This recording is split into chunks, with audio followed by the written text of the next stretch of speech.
Alô, meus queridos irmãos, que a graça e a paz de Cristo Jesus esteja com vocês.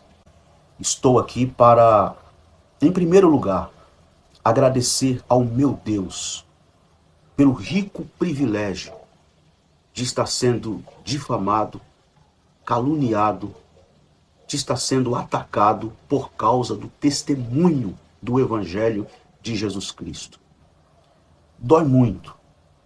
Eu não consigo dimensionar para vocês, explicar para vocês o tamanho da dor.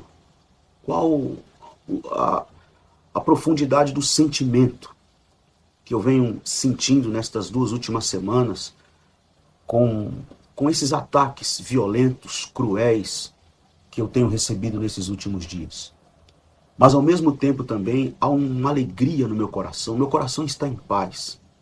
E há um gozo no meu espírito, na minha alma, que eu também não sei dimensionar, não sou incapaz de explicar o tamanho da alegria, do gozo que há no meu coração de saber que eu estou sendo vítima de uma conspiração, de uma retaliação por causa da pregação do Evangelho de Jesus Cristo.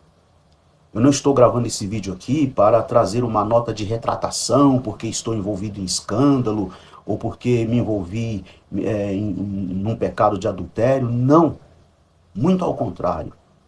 Estou aqui para ser grato ao meu Deus pelo rico privilégio de ter sido achado digno de sofrer o que venho sofrendo nesses últimos dias pelo testemunho do Evangelho que eu tenho pregado. Não é de hoje, não é de agora.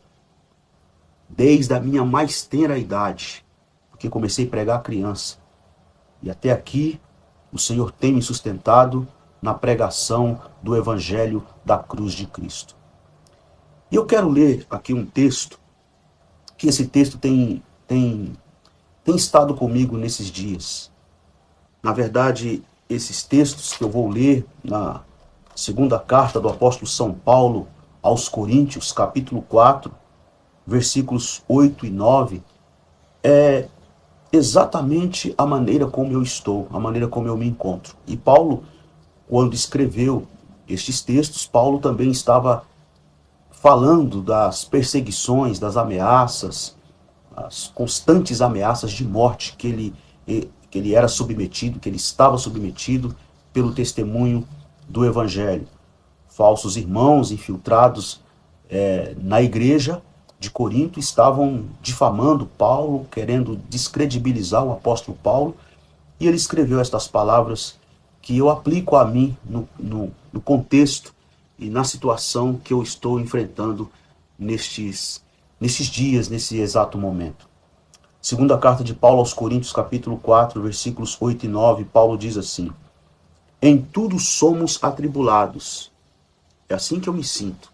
Atribulado, porém não angustiado. Perplexo, porém não desanimados. Perseguidos, é assim que eu me sinto. Perseguido, mas não desamparado. Abatidos, porém não destruídos. Estou sim abatido, mas não destruído. Versículo 10, Paulo ainda escreve: levando sempre no corpo o morrer de Jesus, para que também a sua vida se manifeste em nosso corpo. Então, esses textos têm estado comigo nesses últimos dias, tenho pensado, refletido e tem falado comigo, tem, de certo modo, me ajudado a levantar a cabeça, a sacudir a poeira e a continuar a fazer aquilo para o qual fui chamado e vocacionado para fazer, que é pregar o Evangelho de meu Senhor Jesus Cristo.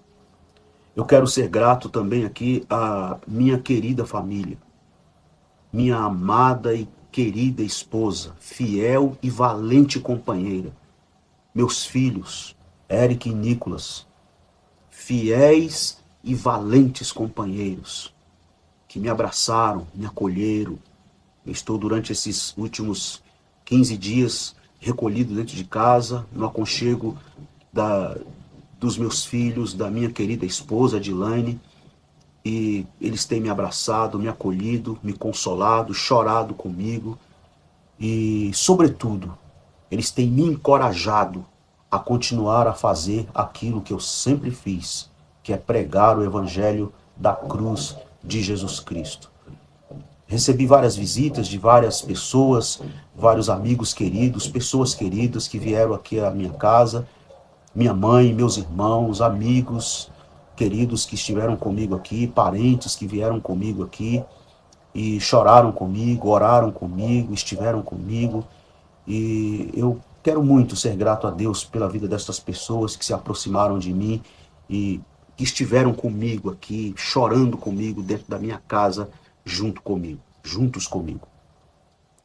Bem, queridos, vocês acompanham aí as minhas redes sociais, acompanham o meu ministério, e não só de rede social, muitas pessoas me conhecem na igreja, no púlpito, pregando, e eu fui surpreendido por uma enxurrada de ataques, de xingamentos, de difamação, de injúria, de ameaças, das mais terríveis possíveis,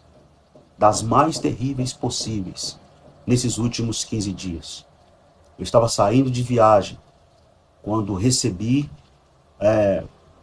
as primeiras mensagens, e então eu percebi que uma determinada página, um determinado perfil aí, que usa o nome da igreja, inclusive, que se colocam como o Supremo Concílio das Assembleias de Deus do Brasil, fizeram uma série de postagens contra mim, me difamando, me caluniando. Em uma das postagens, eles usaram a minha imagem, pegaram a minha foto, eu pregando no púlpito da igreja, e colocaram um selo, a estrelinha, a estrela do PT no meu peito. E usando a minha imagem, inclusive eu tenho até um boletim de ocorrência, porque foi produzida uma fake news é crime, usaram a minha imagem com fins difamatórios, cometeram crime eleitoral porque usaram a minha imagem com fim eleitoral. Portanto, eu tenho aí o boletim de ocorrência, que até postei na minha rede social. Aliás, cabe ressaltar que os meus advogados já estão empenhados, trabalhando há vários processos, não é um só, há vários processos aí que já estão sendo encaminhados. Mas enfim, eu estou aqui para dizer que todas estas postagens que foram feitas com o intuito de me caluniar, de me difamar, de me descredibilizar, de jogar a minha reputação e o meu nome e o meu ministério na lata do lixo. Eu estou aqui para dizer a vocês que eu não sou absolutamente nada daquilo que falaram ao meu respeito, que postaram lá, essa sequência de postagens que fizeram lá nesse tal perfil. Me chamando de petista incubado, pegaram dois trechos, dois recortes bem pequenos de uma entrevista de 55 minutos. Eu dei uma entrevista de 55 minutos, quase uma hora, e apenas dois recortes foram suficientes. Um de 28 segundos e um outro recorte de 1 minuto e 40 aproximadamente. Desconstruíram e descontextualizaram toda a minha fala que eu vinha fazendo dentro de uma entrevista de quase uma hora de duração. Descontextualizaram toda a minha fala e fizeram afirmações graves a meu respeito, afirmações acusatórias, difamatórias a meu respeito, me chamando de petista incubado, afirmando que declarei voto a um determinado candidato, afirmando que eu voto no PT, afirmando que eu sou a favor do aborto, me chamaram de abortista. E eu quero dizer a vocês que eu nunca, sequer, votei em nenhum candidato do PT. Nunca. Nunca em toda a minha vida como eleitor, nunca votei em nenhum candidato do PT. Então, você que veio em cima das postagens que foram feitas, com base naqueles 28 segundos, com base naquele 1 minuto e 40 do outro vídeo, do outro recorte que eles colocaram, com base nas postagens difamatórias, nas afirmações difamatórias, acusatórias que eles fizeram, que não se deu o luxo, que não teve o cuidado de ir lá assistir a entrevista na íntegra. Vá lá, assista a entrevista na íntegra, toda a entrevista, de quase 1 hora. Assista toda a entrevista na íntegra. E depois tire as suas próprias conclusões e veja se o que eu estou falando lá, o que eu estou construindo dentro de 1 hora de entrevista é ou coincide de fato com as afirmações que esta tal página, que esse tal perfil fez ao meu respeito. Então, eu sou um pregador assembleano, pentecostal, conservador. Eu não sou um militante político. Eu não tenho nenhum envolvimento com política. Eu não levanto e nunca levantei bandeira política partidária nas minhas redes sociais. Não há nada nas minhas redes sociais. Vocês não vão ver, nunca viram e nunca vão ver nas minhas redes sociais eu postando candidato A, candidato B, fazendo campanha para A, fazendo campanha para B, fazendo das minhas redes sociais cabo eleitoral para Beltrano, Fulano, Cicrano, partido A, partido B. Nunca viram e nunca vão ver. Eu sou pregador do Evangelho. Do Evangelho. A minha denúncia, a minha crítica é exatamente contra esta politização partidária em que o movimento evangélico, que a Igreja Evangélica Brasileira se meteu nela. Eu acredito sim numa vocação política da Igreja. Tenho dito isto. Eu acredito sim que a Igreja se envolve com política, sim. A Igreja sim se envolve com política. Mas a questão é como ela se envolve. Não é se ela pode ou não se envolver, é como ela se envolve. Como é que a igreja participa da política? A igreja participa? Participa, mas como é que ela participa? É dessa maneira? É esse o testemunho cristão? Os palavrões aos montões, os xingamentos aos montões que eu recebi, tanto nas minhas redes sociais, como descobriram o número do meu WhatsApp, me mandaram mensagens no meu WhatsApp, no message lá da minha página no Facebook, os administradores printaram e mandaram para mim. Recebi ataques, xingamentos no direct do meu Instagram. Pastores, aí você vai olhar no perfil do cara, tá lá, pastor fulano.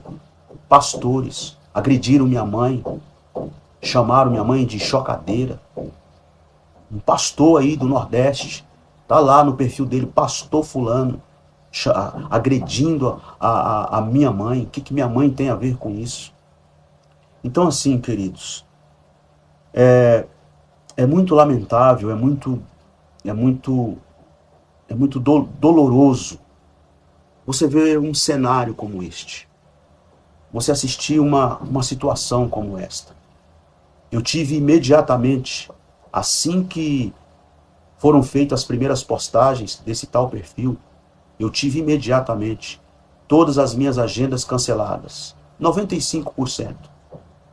95% das minhas agendas foram canceladas. Assim, imediatamente, as primeiras postagens. Com 2 horas aproximadamente, eu já estava recebendo mensagens,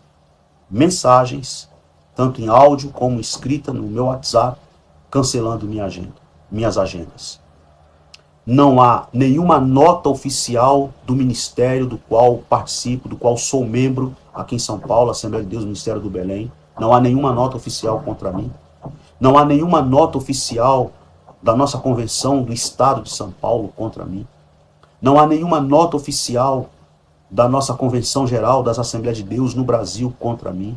Simplesmente tiraram conclusões precipitadas, sem ao menos ter o cuidado de assistir a entrevista na íntegra, sem ao menos ter o cuidado de averiguar o que de fato estava acontecendo. Ninguém me ligou, ninguém me ouviu, ninguém me perguntou absolutamente nada, simplesmente mandaram mensagens, e muitos mandaram mensagens falando ríspido, falando áspero,